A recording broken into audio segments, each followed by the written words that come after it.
मी धनश्री।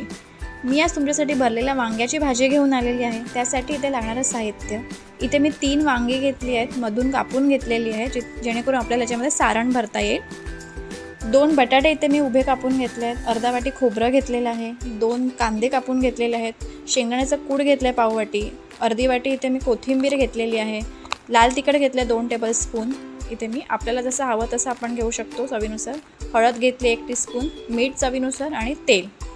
आता आपण पुढच्या कृतीकडे वळूया। आता इथे आपण सर्वप्रथम एक टोप घेतलेला आहे, त्याच्यामध्ये आपण आता कांदा टाकणार आहोत, खोबरं, इथे आता मी शेंगदाण्याचा कूट घेतलाय, हळद आणि लाल तिखटाचं प्रमाण आपल्याला हवं तसं आपण कमी जास्त करू शकतो, चवीनुसार मीठ घेतलेलं आहे।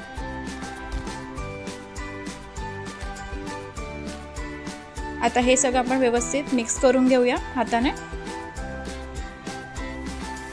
अशा प्रकारे इथे माझं मिक्स करून झालेलं आहे। आता आपण हे सगळं सारण हळूहळू वांग्यामध्ये भरून घेऊया। व्यवस्थित आपल्याला दाबून भरायचं आहे, हलक्या हाताने भरून घ्यायचं आहे, वांगी तुटता कामा नाहीत म्हणून।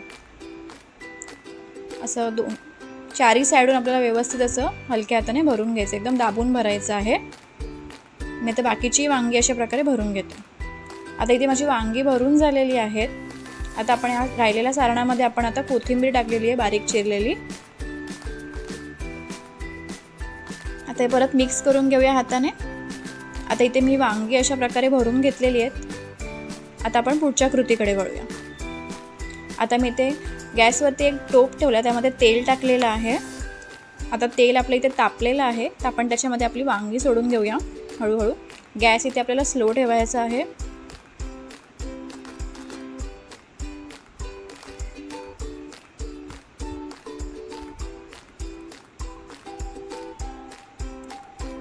आता आपण ह्याच्यामध्ये आपलं जे उरलेलं सारण होतं ते आपण ह्याच्यामध्ये टाकून घेऊया।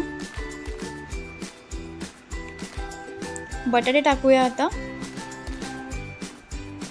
इथे आपल्याला काही झंझट नाही आहे, असं परतायला वगैरे काहीच लागत नाही, वाटण वगैरे डायरेक्ट इथे कच्चंच आपल्याला सगळं टाकायचं आहे। आता हे चांगलं मिक्स करून घेऊया।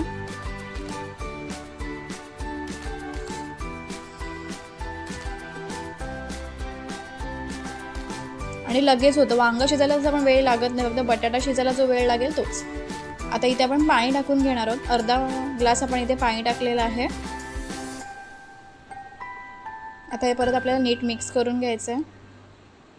आता आपल्या ह्या कालवणाला उकळी आलेली आहे चांगली।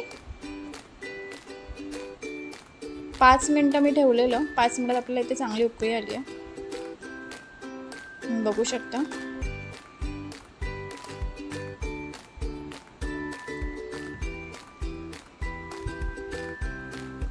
आता इथे मी गॅस बंद करून घेते, आपलं तयार आहे। तर मी आता ही भाजी सर्विंग बाउलमध्ये काढून घेते। मी सर्विंग बाउलमध्ये भाजी काढली आहे। अशा प्रकारे आपली भाजी तयार झालेली आहे, भरलेल्या वांग्याची भाजी, जी तुम्ही चपातीबरोबर भाताबरोबर कशावरही सर्व करू शकता। जर तुम्हाला माझी आजची रेसिपी आवडली असेल तर प्लीज लाईक करा, शेअर करा आणि सबस्क्राईब करायला विसरू नका, आणि बेल आयकॉन वाजवायला सुद्धा विसरू नका, जेणेकरून तुम्हाला माझ्या नवनव्या रेसिपींचे अपडेट मिळतात। तोपर्यंत बाय।